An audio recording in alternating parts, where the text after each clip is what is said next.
guys, welcome back to the Paradigm Project. Today's conversation is about conversations, the great conversation, if you will. Today we have Mr. Seminario, Paradigm High School's principal, to discuss with us today. Mr. Seminario, do you want to introduce yourself for us real quick? Sure. First, I just want to thank you for this opportunity. This is a great project that you're involved in, and I'm happy to support it. I didn't know when I agreed to it that I'd be sitting here at the mic, but a little bit about me. I'm a transplant from Southern California, lived in Utah now probably longer than I did in California. My family's originally from Peru. I lived in Italy a couple years, so I speak 3 languages, Spanish, Italian, and English. I studied family science as my undergrad degree, very interested still in human development and marriage and family dynamics and things of that nature. I received my graduate degree in public administration. And so I really love being at a school where I can utilize what I've learned. I've been married for 18 years this year. I have 5 children. We've homeschooled each of them. Our 2 oldest are currently at Paradigm, and most likely the rest will follow. I've worked at Paradigm for 15 years. Since its first year, I've enjoyed being part of its creation and its development through the years. And I'm just happy to say I get to be one of those people that wakes up every morning and is happy to go to work. That's awesome. I love that. I think it's important to have somebody, working for the school who loves the school. Absolutely. 100% vital. Yeah. What stood out to you about Paradigm? I didn't know much about the school when I walked in. I definitely left knowing more, after the discussions and the interview process there that first year. What stood out to me most is the holistic view of truth and knowledge. I grew up in, the public school system where everything's compartmentalized into subjects and content areas, and that just wasn't the case at Paradigm. They viewed truth and knowledge as one whole. I really loved that. I loved the focus on the individuals, recognizing that we don't all learn the same, so it wasn't this conveyor belt standardized process at the school. And I also loved the reliance on original works and classics, this idea that if you're going to study the U.S. Constitution, for example, you can go straight to the Constitution, not some textbook's description or explanation of the Constitution. Did you have any huge learning curves or paradigm shifts that happened in your experience when starting to work at Paradigm? Yes, absolutely, definitely.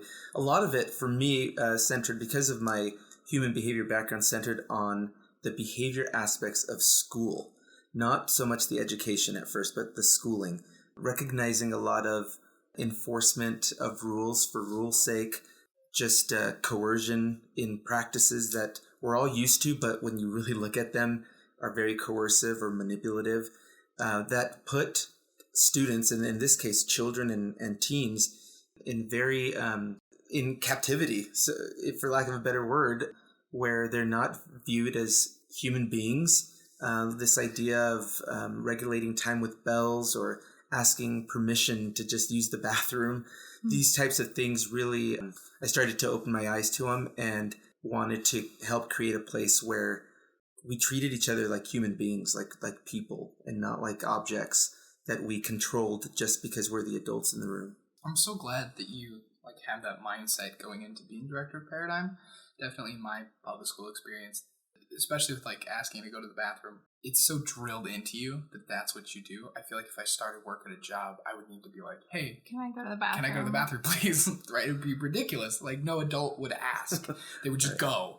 So I feel like that sort of mindset is treating scholars like humans. That mindset of just treating scholars like people and recognizing their value, I feel like is so important for Paradigm structures. I really appreciate that. No, yeah. I think it's just super important, from my view as a teenager, because we're in such a vulnerable time in our lives where everything is embarrassing, everything is shaping who we are. It's really hard to be a teenager sometimes it's not. I can see how going to school where you're treated less than human can be really harmful to the way you treat others and the way you see yourself or your self-confidence. I really value that about Paradigm as well. Yeah, and I'm really careful to not be bashing the public school system. Right. I very much enjoyed and thrived in the educational experience that I had in public schools. But there are some things that exist that we just become accustomed to, that when we really stand back and look at, we can see that they may have some negative effects to, like you said, the way we view ourselves or each other. And so that's one of the things that stood out to me when I first became involved with Paradigm that I loved. I have a question about the Paradigm Declaration. What is your favorite line of the Paradigm Declaration and why? I think the line that stands out to me every time I hear or read it is the line that says, "I honor the nobility in every person." That for me resonates. I think it's at the heart of what we do here as a place of employment, as we view students and mentors, or scholars and mentors, as we view the great ideas that we discuss and the authors and their words. We're always recognizing the greatness in other people. I wanted to talk more about your high school experience, specifically about how your high school experience affected your philosophy and paradigm going into working here at Paradigm High School. Ooh, that's a great question.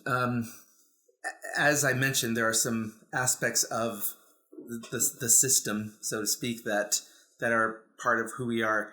So I grew up like a lot of other kids, viewing school as the means by which I can, if I worked hard and get good grades, have a good job, get to a good college, have a good job, make money to support my family, all worthy things.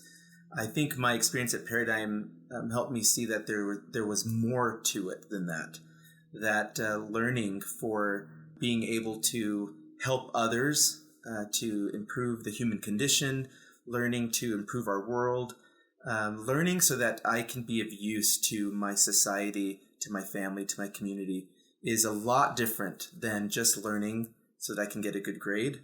So that was another paradigm shift that I have made by being here at Paradigm. So going back to, the Paradigm Declaration, what I love about Paradigm is, we have this Paradigm Declaration that sets up a standard of not what we're going to be doing as a school, but who we are trying to become as a person. You're like, I'm a Paradigm patriot. I'm a free soul with the capacity to learn and grow. And I really like that. I think I was talking to a counselor that I have for my personal life, and she talked about making my own declaration about who I am and who I'm going to become. And so to have one as a school, I think is really valuable. In the declaration, it says, I engage in the great conversation of ideas. I had a question about that. So it doesn't say I engage in great conversations. It's the great conversation of ideas. And so my question is what is the great conversation of ideas? Is it a way of discussing? Is it a form, or is it, I don't know. What is it? Oh, that's a good question too. The idea of the conversation is founded on the concept or belief that there's an innate yearning in men and women and humans to seek after truth. And so since the dawn of time, those who have been really good at seeking after truth and then being able to articulate their ideas, their questions, and then we can now read their words. This is what represents the great conversation of ideas, is essentially a conversation of the great thinkers that has been taking place over time, over centuries. And now we have their words. We can read them. And we here at Paradigm, and those who believe in the concept of the great conversation, invite others to join in the conversation. Read what's been written, read the questions, understand what they're saying, and then insert your own ideas. Question their questions, question their answers. In your own pursuit of truth, you have much to add to the great conversation of ideas. So you spoke about the holistic study of truth. How is the great conversation specifically related to truth? As I said, I think that's the catalyst for engaging in the conversation, is this yearning, this seeking for truth. Before that, I suppose one would have to acknowledge that there is an absolute truth, and here at Paradigm, that's what we believe.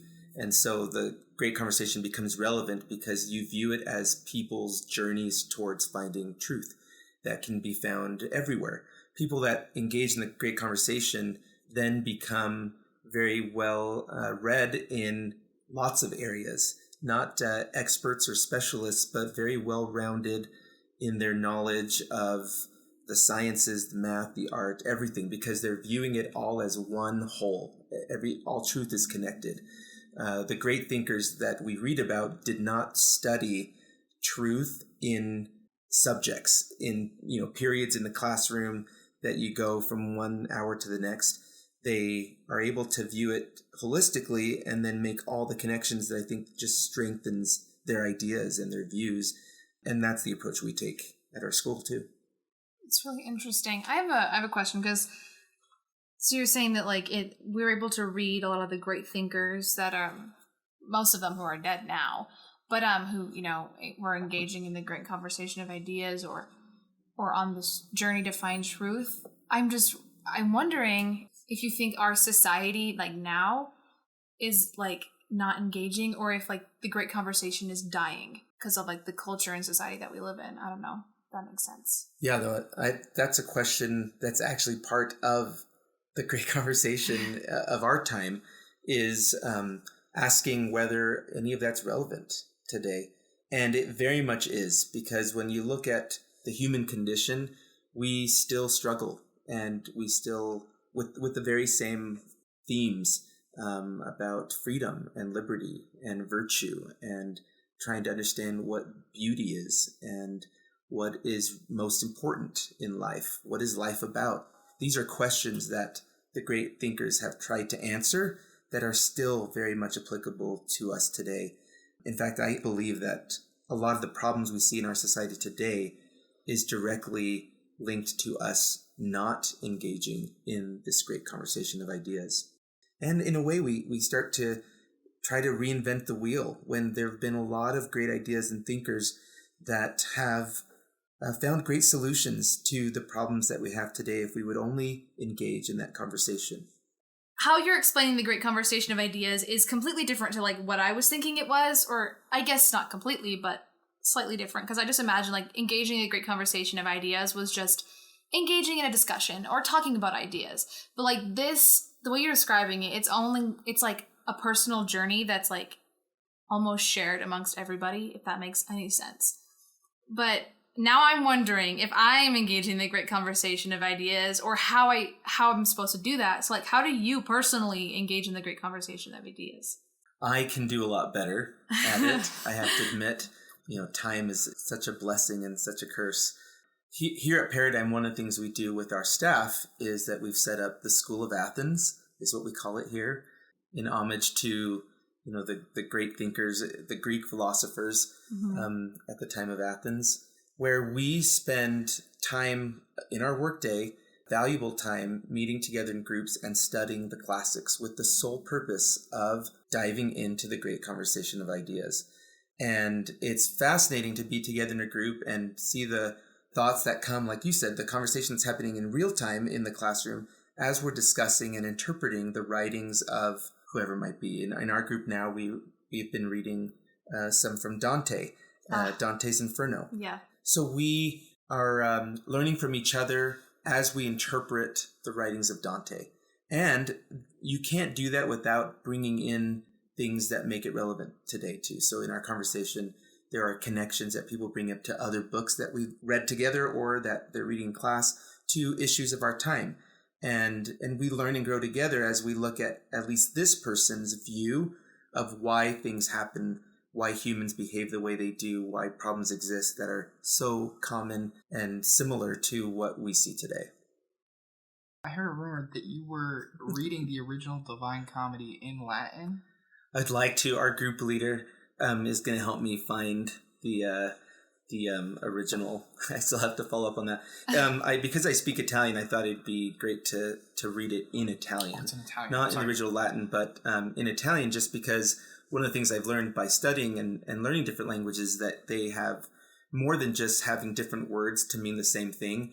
They have different ways of expression entirely. Mm-hmm. And you can learn more about, the original intent of authors or just deeper meanings by reading it in different languages, which I'm happy I have the opportunity to do.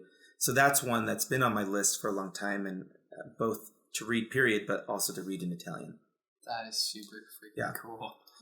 I've heard a lot about, translation and how you can lose some things with, a translation into English or out of English into a different language for expression's sake. I think it has a lot of power over how we speak.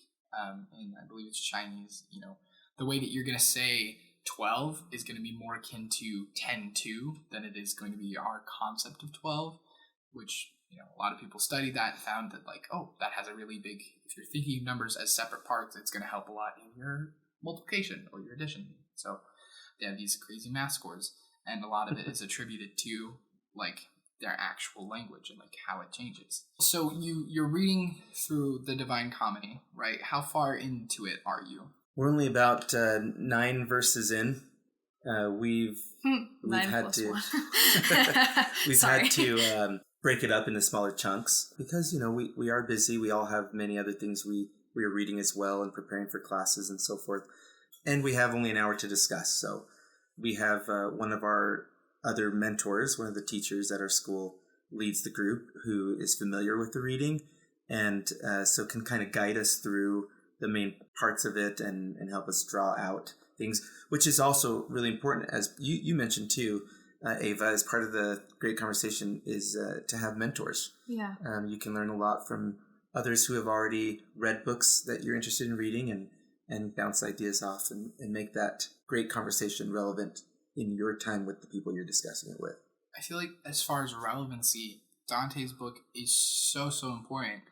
We were reading Dante's Inferno in seminar, and when you look at it in historical context, he is participating in the great conversation of ideas. He is, in a very on its face way. He's taking thoughts from other scholars. He's taking literal historical characters and myths and figures from that time, people who were even still alive at that time, people he liked, people he didn't, and putting them into a story and talking and giving a satire on how they would react and interact with each other. And as far as, the conversation goes. And I really like the way you put it earlier when you said that the great conversation is us reading and then presenting our own thoughts. Because we have to answer the questions that have already been posed before we can pose new ones. In philosophy, we read Descartes first because he was the most influential to, Western thought and modern philosophy. So we read him and then we read responses to him in the context of him. Who do you feel like now is the person who we'll be responding to in the next, 10, 20, 50, 100 years? Who do you feel like is our most influential person? Oh, wow. That's a really interesting question. And something that's unique about our time that hasn't existed is that we are all now writers. Yeah. We have to do 140 characters, but we all write. And the good of that is that we all get to participate in the current conversation, whatever it might be, of our time.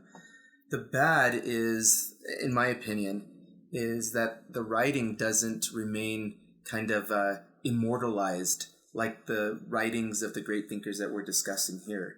They're fleeting, and news cycles and media certainly provide us with information more quickly, more readily, more widespread, but it also disappears quickly. It's too fleeting. What do you mean? You telling me people aren't going to be talking about my Instagram story about my lunch I had 1,500 years from now? He's definitely right about that, because I've been thinking, I think about this all the time, I'm like, I'm not just living my life, I'm living in a history book right now or something, or we all hear that because of COVID, blah, blah, blah, or whatever is going on. But it's true. I feel like we're missing the key elements that are coming out of past decades or centuries or whatever. I don't know, I look back and I'm like, we have Dante and we have Descartes and we have John Locke and we have all these huge philosophical ideas or people, and I'm like, how are we going to have any of those people? Is the way we've set up our society and the things we value and find important, are they going to leave any sort of impact on, future generations? Yes, unequivocally. I don't know. I feel like with the media and social media and the way we don't really sit down and engage in writing, are we going to have a John Locke of, 2000 to 2060 or something? Yes, we will. Quote me on that 100 years from now. You'll be dead, you can't. But you can't prove that. I think it's effort-based, right? We see a 24-hour news cycle that takes the smallest story, has someone who's professionally trained in doing it, take an hour or 45 minutes to write up a think piece on it, to blow it out of proportion, to get 500 clicks, to make $500, and then there's 40 other people doing that every single day. When was the last time you just sat down and watched CNN? Because the answer for me is almost never. Never. I don't engage with CNN. At all. And because it is taking a microcosm of what's going on right in that little tiny frame, and that's, that was the day's news cycle, that's not going to be relevant 1,500 years from now. But when you look at, in my example, it's been video essays. There are people online who spend hours and hours doing the research, reading primary sources, putting their thoughts on and responding to them. And I feel like there is a thriving culture in that, but it's effort-based. When someone just shoots a tweet off while they're on the john, it's not going to be as impactful as someone who spent a month researching a video essay and presenting their hour-long thesis statement. Yes, but the world is so trafficked, full of those who, are just tweeting their thoughts, or, people who just have, their phone and they have the resources to just put out their thoughts or troll people. It's so clouded. It is so full of people who don't actually do research and are not engaging in the great conversation or trying to become a scholar. They just have the resources to put their thoughts out there. And I'm not saying everyone has, the right to their own thoughts or for just speech or whatever. But I feel like we're going to be missing out on the people who actually do put an effort because of those who are not putting an effort. Yeah, to your point, I think there are many conversations now, whereas there used to be one more common conversation. We used to have national books, so to speak. The Bible itself was more readily accepted by the general public, so it was easier to have the with a capital T great conversation because we were all discussing and thinking about the same ideas. With the explosion of media and all these platforms to be able to write, it has threatened that in the sense that now there are so many different conversations. I might not ever read a video essay, for example, but can still be really well versed in the great conversation of ideas. I think time will tell, right, who rises up and is viewed as the great thinkers of our time. But I would argue that it's those that center on the same themes. You brought up Dante, and I think the story, the symbolism is all important, but it's secondary to the main themes, which is talking about human behaviors, human ideas, human struggles. You talk about greed, about envy. These are things that exist today. We can talk about that all the time. Whether through a video essay or a tweet, we can talk about that. And I think in that aspect, we're engaged in the great conversation. But who will rise as the great thinkers in the same way as in history? I don't know. Time will have to tell. I agree. I think that maybe we're just caught on a little bit more of the trivial things in life, and wonder if we need to recenter ourselves towards, those broader concepts or those things that are really applicable rather than very specific situations. I'm a little nervous about us getting stuck on trivial things and not things that actually matter, because I was watching Newsies, the Broadway recorded cast of Newsies on Disney Plus. Fantastic, beautiful job. Jeremy Jordan is so good. Anyway, but they're basically, it's not necessarily a completely true story, but they found a cause that was actually worth fighting for, and they fought correctly for it. I think that's something that we're missing. Everything they did was planned out, and it had no fallout casualties of people who were not supposed to be involved in it. And I just don't see that same brain power in my generation, particularly. I disagree. You probably didn't see it because it was rated R. But 2017, I believe, Joker film, right? I feel like it parodies or parallels the Divine Comedy, specifically Inferno, beautifully. Taking modern historical figures and putting them in a parody context, and then having that interaction where you're talking about these same things, of these themes of greed and violence and lust that we have as human beings to have control over other people, is so relevant. And when we look back at centuries ago, we don't look at, conversations around a well. We look at the great books, the things that stood out. And so 1,500 years from now, they won't be going through 500 million tweets. They'll be going through the big things that stand out. Things like movies, things like bigger works that stand out. So I think there will be thinkers, and I think there will be consensus on what the great thoughts of the modern era are, and it will not be through randos on Twitter. Well, yeah. Yes, the themes of greed and selfishness and lust and all these things are very human, and that's like a big, theme. And again, Newsies, it's like greed. That's what they're fighting against, is the greed of this man, Pulitzer. But I'm wondering, because yes, we still have these themes. Are we addressing the themes of pride or greed, or are we getting caught up in the flack that goes above it?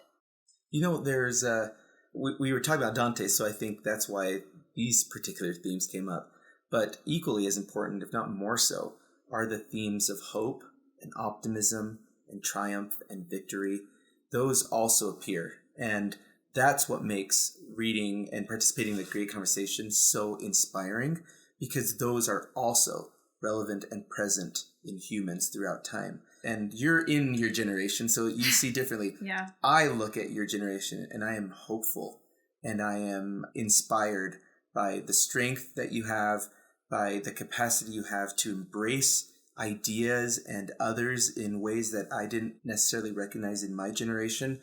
And that's all very needed in the great conversation that we're having today as it continues to roll forth. And I don't see anyone better than youth. You bring up Newsies. I mean, they were young people that had that passion, that drive, that fight in them. And I think that you are primed, your generation, to do that, to insert that voice in the great conversation of ideas. I dropped the mic, but it's sitting there. No, I really believe it. It's not cliche to me. It's not, kind of idealistic. I see it every day when I'm here at school. It's what I come for, right? It's not just to open up books that are important, but it's to see those themes in the books and from the ideas the great thinkers play out right before my eyes. When I see kids open doors for each other, be kind to each other in this world that's so full of hate, to still see that goodness and see it in abundance in youth that are targeted so quickly and so often for being selfish and greedy and all these other things, but I see the complete opposite. It gives me hope. I mean, the conversation lives on, and it's beating inside of you. And that's why I'm so grateful to be here at Paradigm, to have people who see the good in everyone. And, it's amazing. But what about those people who aren't at Paradigm? We need to save them. They're drowning. Well, how do they save themselves? I think another great book is Carry On, Mr. Bowditch, that we read here. That's my favorite book in the Paradigm curriculum. It's about someone who didn't have a Paradigm high school to go to. Mm-hmm. Nathaniel Bowditch was incredibly poor. His story mirrors Hamilton a lot. He just comes from humble beginnings, and they said it was sailing by ash breeze. Well, he gets forced into an apprenticeship he does not want. Yes. Instead of going to Harvard. But during his apprenticeship, he takes incredible notes. He takes every second. He goes the extra mile in the questions he asks and the people he pays attention to. And because of that, he is able to have this amazing, incredible, powerful education that then leads him to success in life. So if we can inspire young people, hopefully through the Paradigm Project, to take their education as their responsibility and to push themselves to get the most out of it, I think that even if you don't go to Paradigm, even if you are treated as just a problem to be solved, that you can grow to be important and to be a powerful scholar. I feel very strongly about this. I hear a lot, the school system or the education system failed me, and I know the system has issues, but you have to apply yourself to a system, and I feel like a lot of people fail the education system. I know that's not a fix-all, because it definitely has issues, and it's definitely all about where you live and what school you're able to go to. But you still have the power as a human being with a mind to engage in the great conversation of ideas. Like, there's quite literally no excuse not to. Yeah, you don't need a school to learn. Mm-hmm. And when we understand that, we can learn anything, and we're unlimited. In fact, more people on this earth learned not through a school system, but without one. And even the great thinkers that, our founding fathers, that time period, and before that. I mean, I have this image of a person under the shade of a tree reading a book. And that's where the magic happens. That's where the conversation is taking place. And that can happen anytime, anywhere. A good challenge for those who are listening for the next rest of your life, actually, is to... The challenge never ends. It never ends. It's going to be challenging, is to just engage in the great conversation of ideas. Thanks so much for listening. Go and have your own great conversations of ideas, and we'll see you next time.